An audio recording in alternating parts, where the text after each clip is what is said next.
Admiral Park Jinwoo stood straight in the center of the Galactic Council chamber. The room was huge, with seats rising up in circles around him like a giant stadium. Hundreds of alien beings filled those seats, and most of them were making sounds that humans would call laughter. The laughter was not kind.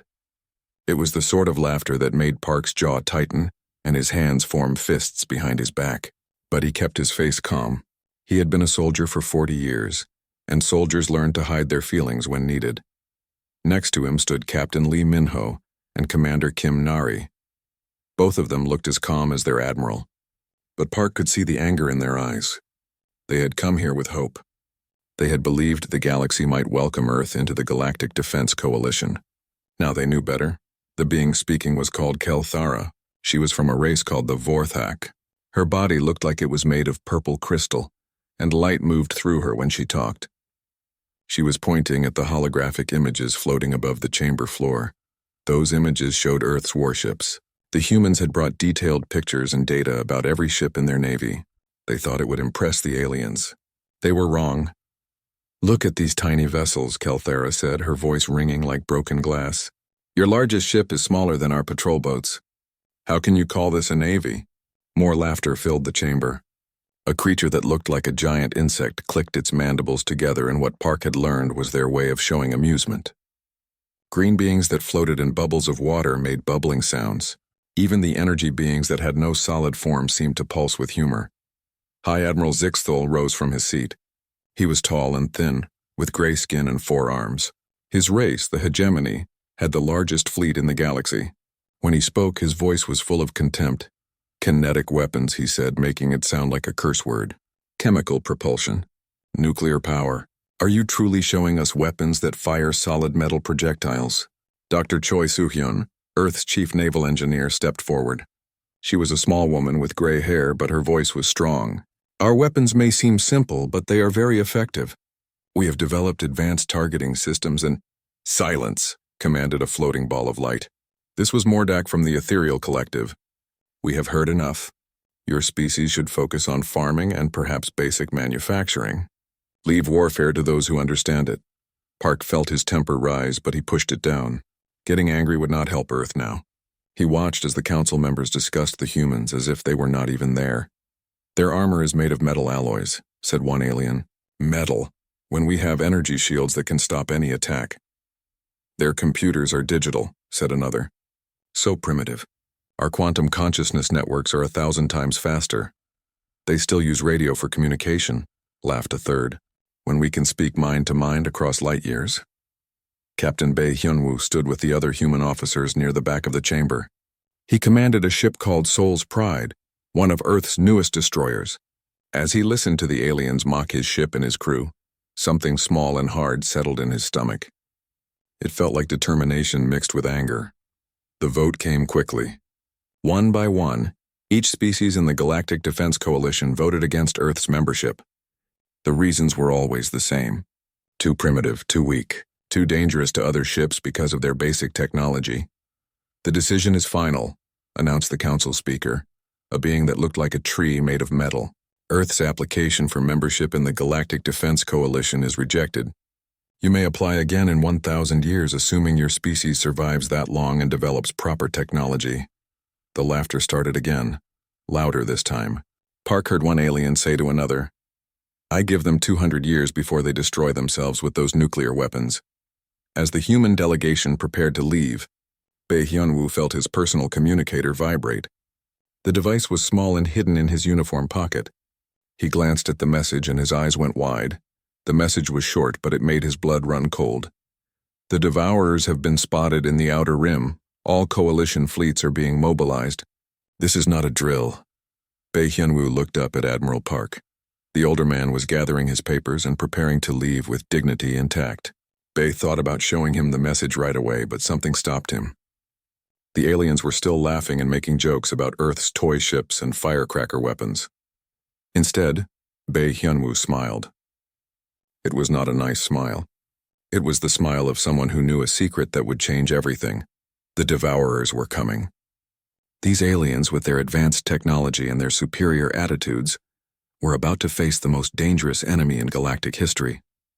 They would learn very soon that their energy shields and quantum weapons were not as powerful as they believed, and when that happened, when their perfect technology failed them, they would remember this day. They would remember how they laughed at the humans and their simple metal ships and basic nuclear weapons. Park caught sight of Bay's expression and raised one eyebrow in question. Bay gave a tiny shake of his head. Not here, not yet. But soon they would need to talk about what Earth's Navy was really capable of. As they walked out of the chamber, Park heard Kelthera say to another alien, "I almost feel sorry for them. Imagine being so backward that you think metal bullets can fight real enemies." Park did not turn around. He did not show any reaction at all. But inside his mind he was already planning. The galaxy had made its choice. Earth was on its own, just like always. But that was fine. Humans had always done their best work when everyone counted them out. And very soon, the galaxy was going to learn why laughing at Earth's Navy was the biggest mistake they had ever made. The Devourers were coming, and when they arrived, only one species in the galaxy would be ready for them. Earth's orbit was buzzing with activity. Ships that had been scattered across human space were returning home, and what the aliens had thought were simple mining stations were revealing their true purpose. Captain Kang Min-seok stood on the bridge of humanity's greatest secret and watched the final preparations with quiet pride. The ship was called the Titan, and it was enormous. At 40 kilometers from nose to tail, it was longer than most alien capital ships were wide. For 200 years it had hidden in the shadow of Earth's moon, disguised as an asteroid mining operation. Every alien scout that had ever scanned it had dismissed it as typical human industrial equipment. They had been very wrong. Kang walked through the corridors of his ship, marveling at what human engineers had accomplished. The Titan was not built like alien vessels with their graceful curves and energy-efficient designs. It was built like a human fortress, all thick armor plating and redundant systems. "Captain," called Chief Engineer Han Yuman from across the engine room, "fusion reactors are at 90% power. All systems showing green across the board." Kang nodded approvingly. Han had overseen the Titan's construction for the past 15 years. She knew every bolt and wire in the massive ship. If she said the systems were ready, then they were ready. The Titan's design philosophy was uniquely human. Where aliens built for efficiency and elegance, humans built for one simple purpose: making enemies dead. The ship carried enough firepower to level continents and armor thick enough to survive almost anything the galaxy could throw at it. The main weapons were railguns. Not the small versions that other races sometimes used, but monsters the size of city blocks. Each one could accelerate a tungsten rod to 12% of light speed. When those rods hit something, the kinetic energy released was equal to multiple nuclear bombs. But the railguns were just the beginning. The Titan carried nuclear missiles by the thousands, not the simple fission bombs that aliens associated with primitive technology, but fusion-pumped X-ray lasers with yields measured in gigatons. Each missile was essentially a star's core compressed into a weapon. Commander Park Ji-young, Admiral Park's daughter, was in the fighter bay checking on her squadrons. The Titan carried 600 fighters, each one built like a small tank with wings. While alien fighters relied on speed and energy shields, human fighters were armored heavily enough to ram through debris fields and keep fighting. "Ma'am," reported Squadron Leader Kim Heron, "all birds are armed and ready. The pilots are eager to show these devourers what human engineering looks like up close." Ji-young smiled. Her pilots were the best in Earth's Navy, trained in the brutal realities of atmospheric combat. They had learned to fight in conditions that would kill most aliens, and they brought that ruthless efficiency to space warfare. Dr. Choi Soo-hyun was in the Titan's core, monitoring the ship's most important innovation. While aliens relied on energy shields that could be analyzed and countered, humanity had perfected something much simpler: really good armor. The Titan's hull was 3 meters of layered composite armor, with each layer designed to stop different types of attacks. But the real innovation was the nanotechnology woven throughout the structure. If the hull was damaged, microscopic repair robots would immediately begin rebuilding it, often faster than enemy weapons could destroy it. "It is not elegant," Dr. Choi had told the design committee years ago. "But it works every single time."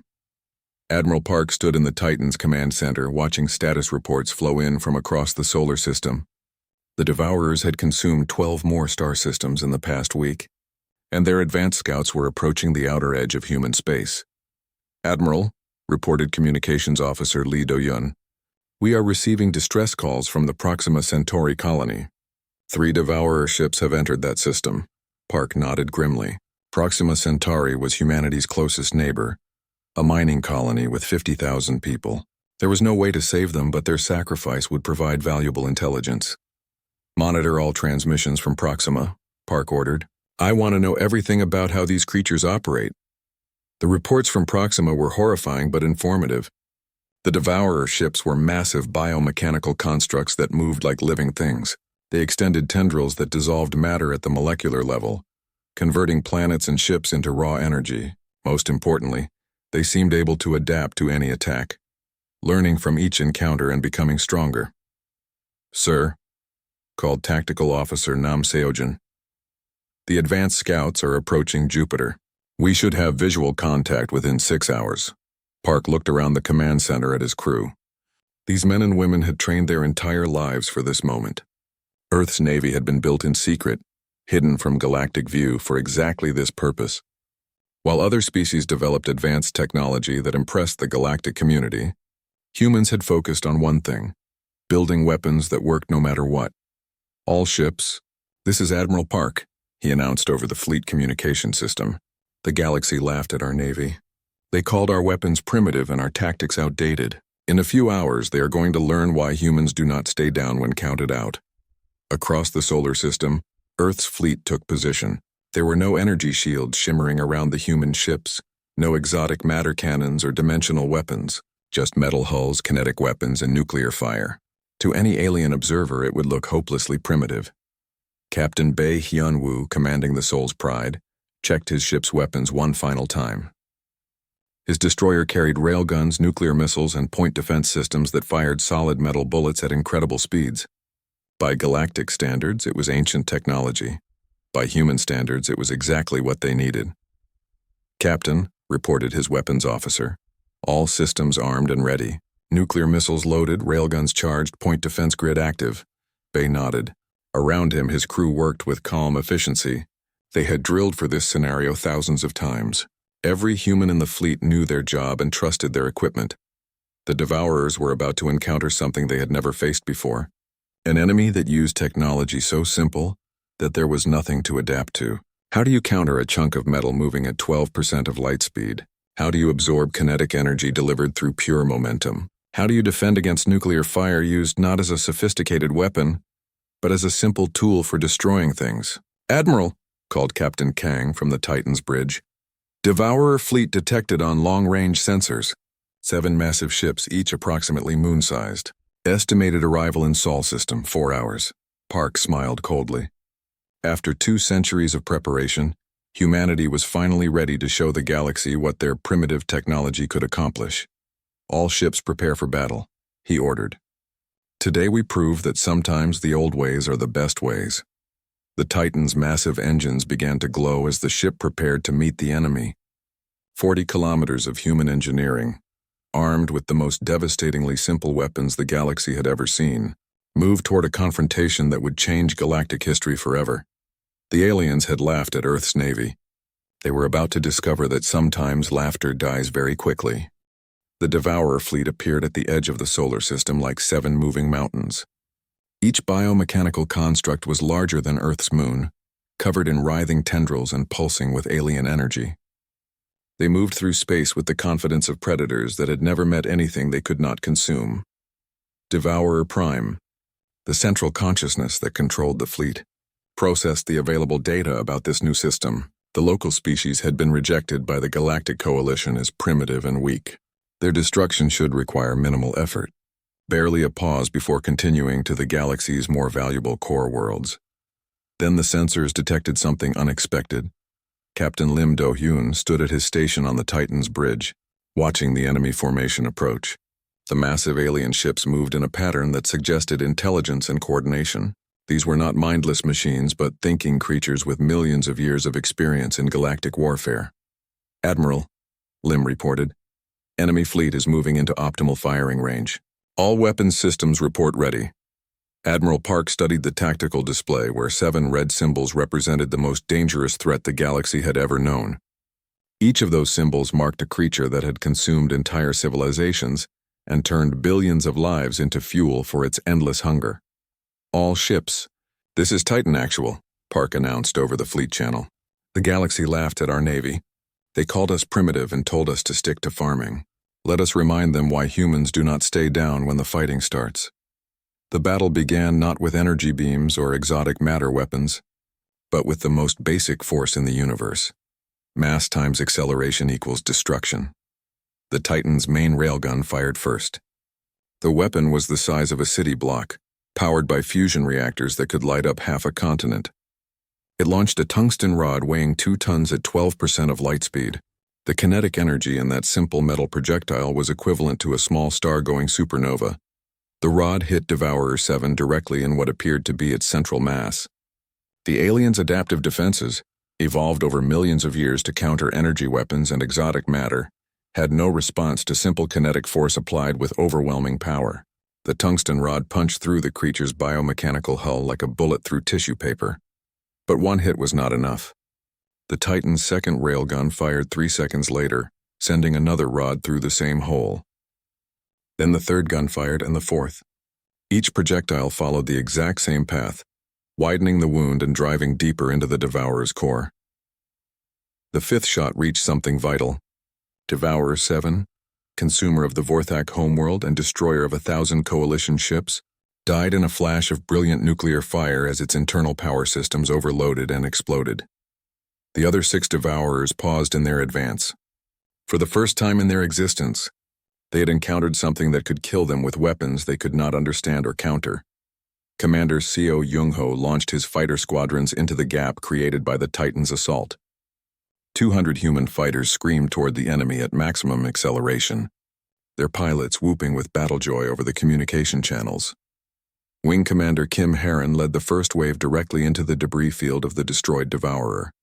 While alien pilots relied on their ship's computer systems and energy shields, human pilots used intuition, aggression, and tactics learned in the brutal environment of atmospheric combat. "Phoenix Squadron, follow my lead," Heron called over the radio. "Use the wreckage for cover and target anything that looks like a sensor cluster." Her fighters darted between chunks of alien biomatter, using the destroyed Devourer's corpse as a shield while they closed on Devourer 3. The alien creature extended tendrils toward them, trying to capture and consume the small ships. The tendrils met a wall of explosive shells fired from the fighters' cannons. Human pilots had learned long ago that the best defense against an enemy that wanted to grab you was to blow up anything it used for grabbing.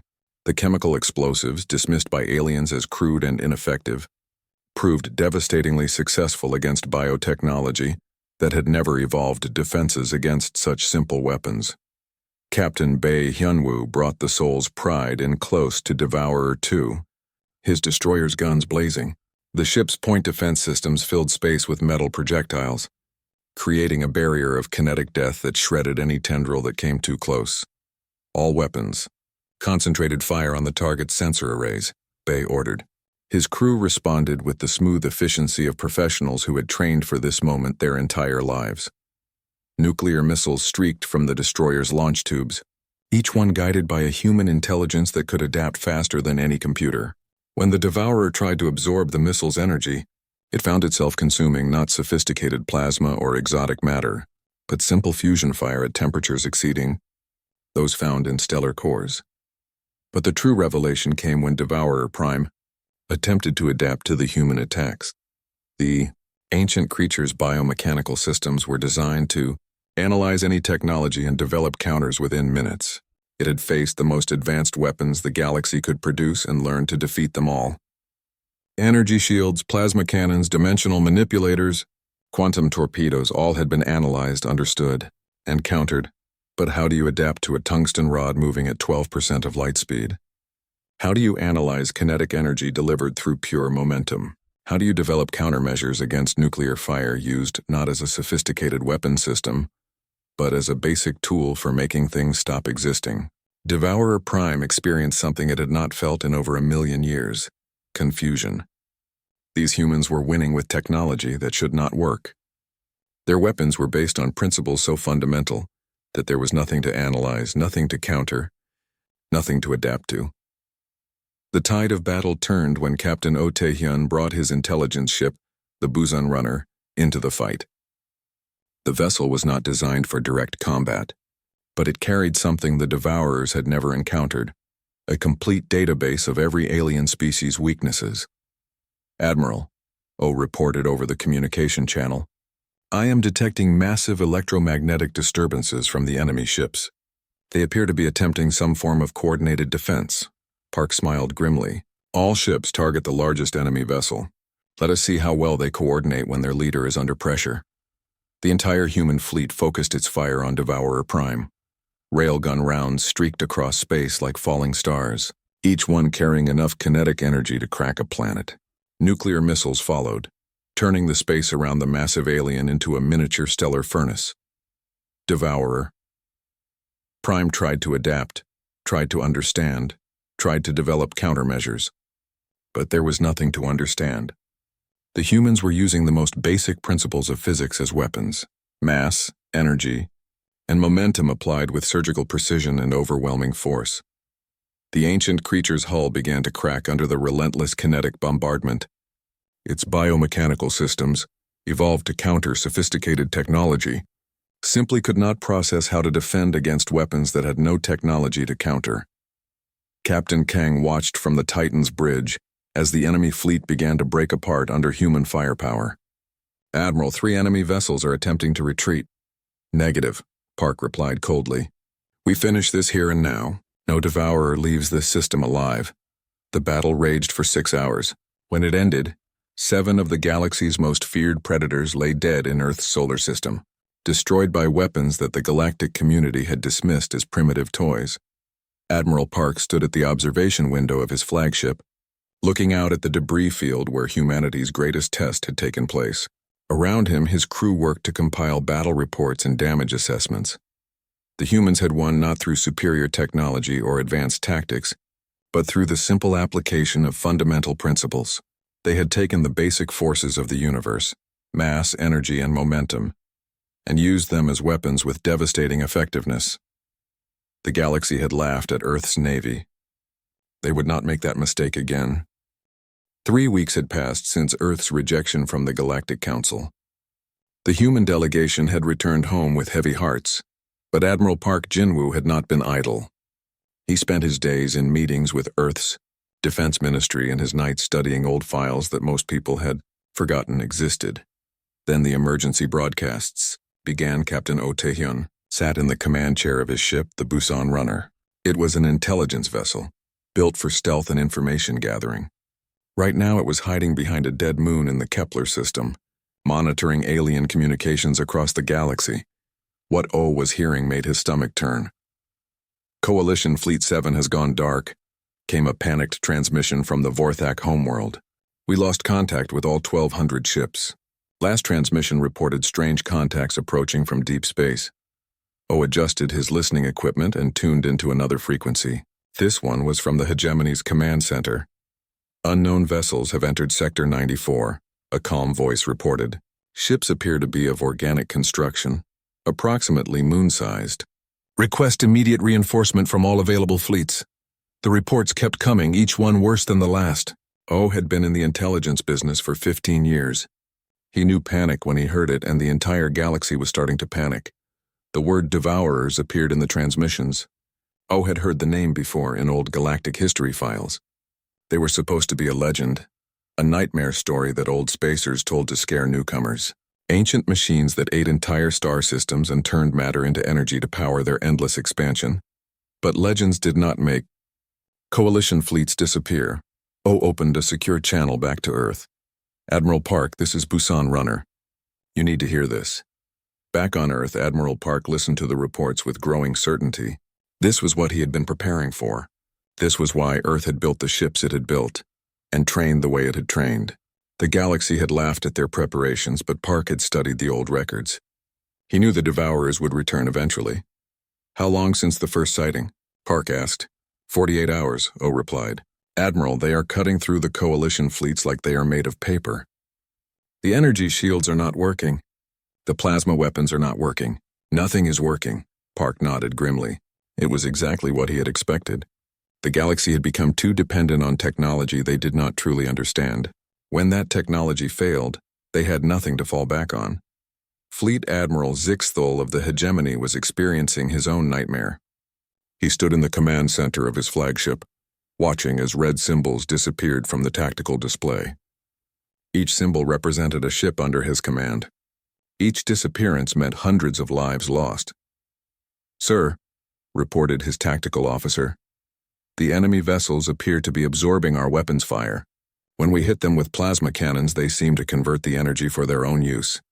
Zixthul had commanded fleets for 3 centuries. He had never seen anything like this. The Devourer ships were massive, organic-looking things that moved like living creatures.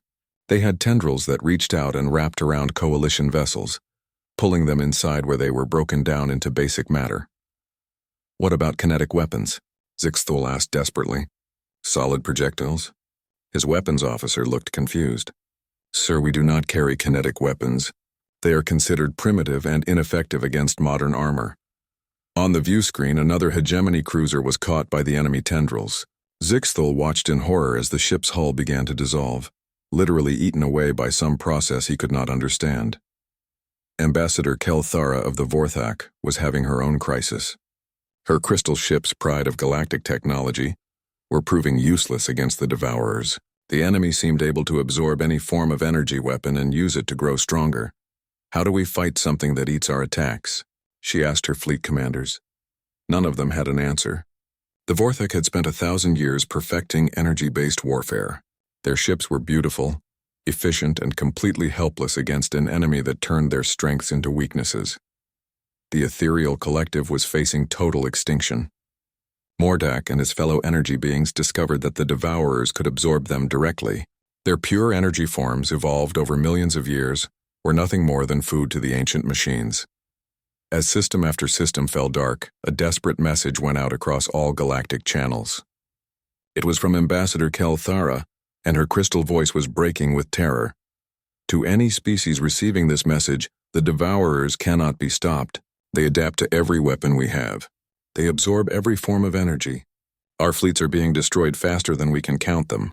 Evacuate your core worlds, run as far as you can. The galaxy is..." The transmission cut to static. The Vorthak homeworld had gone dark. On Earth, Defense Minister Yun Juan listened to the reports with Admiral Park. Around them, technicians worked frantically at computer terminals, tracking the Devourer advance. "They will reach the inner systems within days," reported Dr. Choi Soo-hyun. "Current projections show them arriving in Earth's sector within 2 weeks." "Then it is time," Park said quietly. He turned to Yoon. "Authorization code Titan 77. Begin activation sequence." Yoon entered the codes into her terminal. Across the Earth's solar system, hidden installations began to power up. What the aliens had dismissed as mining platforms and research stations revealed their true purpose. "How long until the Titan is operational?" Park asked Dr. Choi. 18 hours for full power-up, she replied. "The fusion reactors need time to reach safe operating temperature. The magnetic containment systems require careful calibration." Park nodded. "Signal all Earth fleet units. Recall everyone to Sol System. It is time to show the galaxy what human engineering can really do." Captain Oh Tae-hyun, still monitoring alien communications from his hidden position, intercepted a transmission that made him smile grimly. It was from a surviving Hegemony commander. "Unknown vessels approaching Earth sector. Appears to be a human fleet. Orders are to warn them away from the combat zone. Their primitive technology will be useless against the Devourers." Oh switched to a secure Earth frequency. "Admiral, the aliens are still trying to protect us. They think we do not know what we are facing." Park's voice came back calm and steady. "Let them think that, Captain. Sometimes the best weapon is being underestimated." As reports continued to arrive showing the systematic destruction of galactic civilization, Park stood at the window of Earth's defense headquarters. Above him, the stars looked peaceful and calm, but he knew that hidden among those stars, death was approaching. The galaxy had rejected Earth because their technology was too simple, too primitive. Very soon they would discover that sometimes simple was exactly what you needed. Sometimes primitive meant reliable. And sometimes the old ways worked because they were based on principles that never changed. The Devourers were coming to Earth, expecting to find another helpless world with energy shields and plasma weapons. Instead, they would find humans with their metal ships and nuclear fire and kinetic weapons that the galaxy had laughed at. Park smiled coldly. The laughter was about to stop. The battle for Earth's solar system ended not with humanity's narrow victory, but with the complete and total destruction of the most feared enemy in galactic history. 7 Devourer ships, each one a nightmare that had consumed entire star systems, now drifted as lifeless debris around Earth's sun. Admiral Park stood on the Titan's observation deck, watching as human salvage crews moved through the wreckage. The alien biomechanical technology was fascinating, but it was also dead. Without the central consciousness to coordinate them, the Devourers had proven to be nothing more than very large, very complex machines. Admiral, called Communications Officer Lee Do-yun, "We are receiving priority transmissions from across the galaxy. It appears word of our victory has spread." Park nodded. He had been expecting this. "Put the first transmission on screen." The image that appeared showed Ambassador Veltharion of the Ethereal Collective. The energy being's form flickered weakly, and Park could see the exhaustion in every pulse of light that made up his body. "Admiral Park," Veltharion began, his voice carrying across space with obvious effort, "I speak for what remains of the Ethereal Collective. We were wrong. Catastrophically, completely wrong about humanity and your capabilities." More transmissions followed. Ambassador Kelthara of the Vorthak appeared next, her crystal form cracked and dim. "Admiral, the Vorthak Republic formally requests alliance with Earth. Our energy-based weapons proved useless against the Devourers. Your kinetic technology saved the galaxy." High Admiral Zixthal of the Hegemony was next. The proud alien leader who had mocked Earth's application just months before now looked broken and humble. "Earth's Navy, we acknowledge your superiority in combat doctrine and technology. The Hegemony formally surrenders our position as leaders of galactic defense and requests your guidance in rebuilding our fleets." The messages kept coming from across the galaxy. Every surviving species that had laughed at Earth's primitive technology was now begging for human protection and assistance. The same aliens who had told humanity to stick to farming were now offering tribute in exchange for military support. Dr. Choi Soo-hyun presented Admiral Park with the post-battle analysis. Her report made for interesting reading. The aliens became so focused on energy efficiency and technological sophistication that they forgot the basic principles of warfare, she explained. They optimized their weapons for elegance and their defenses for specific types of attacks. When they faced an enemy that used simple kinetic force, they had no response. Park reviewed the tactical data from the battle. The Devourers had tried to adapt to human weapons, but there was nothing to adapt to. A tungsten rod moving at 12% of light speed was just mass and momentum. Nuclear fire was just atoms being converted to energy. There were no exotic particles to analyze, no dimensional effects to counter, no energy patterns to absorb. "Sir," reported Captain Lim Do-hyun, "the galactic communication networks are broadcasting news of our victory across all inhabited systems. They are calling it the Miracle of Sol system." Park allowed himself a small smile. "Set course for the Galactic Core. It seems we have some reconstruction work to oversee." Commander Park Ji-young approached her father with a tablet containing the latest diplomatic messages. "The Galactic Council has submitted a formal request. They want Earth to assume immediate leadership of all galactic defense initiatives.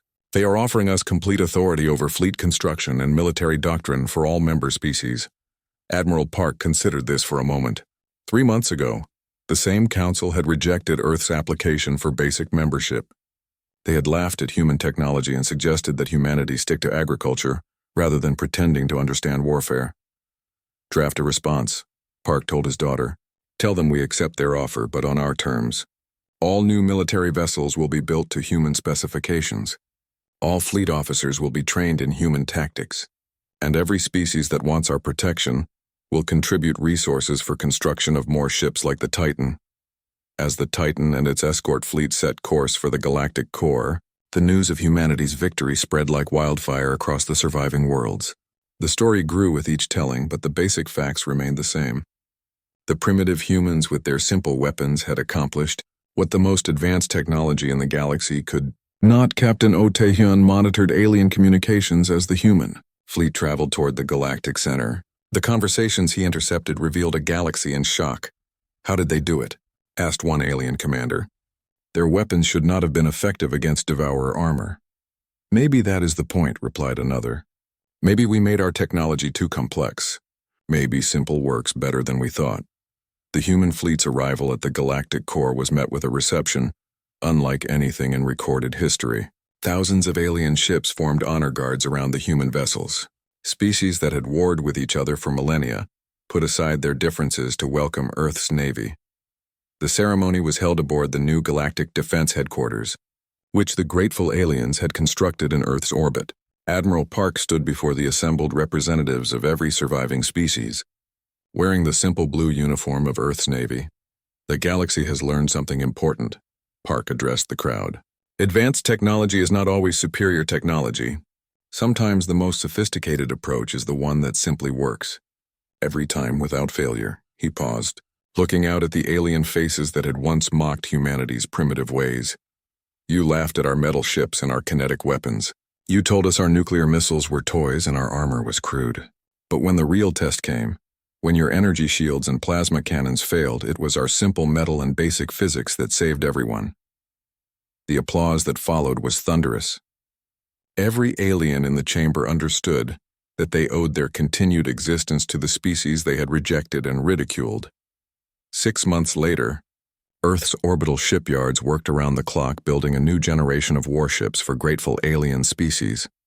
The galaxy had learned that sometimes the most advanced technology was the one that prioritized function over form, reliability over elegance. Admiral Park stood in his office aboard the new headquarters, watching as construction crews from a dozen species worked together to build vessels based on human designs. The ships being constructed were not beautiful by alien standards, but they were effective. They carried kinetic weapons, nuclear missiles, and thick armor plating. Most importantly, they worked. Captain Bae Hyunwoo entered the office carrying reports from across the galaxy. Admiral, the reconstruction is proceeding ahead of schedule. The Vorthak have converted their entire industrial base to producing human-designed weapons. The hegemony is requesting permission to build their own Titan-class vessels.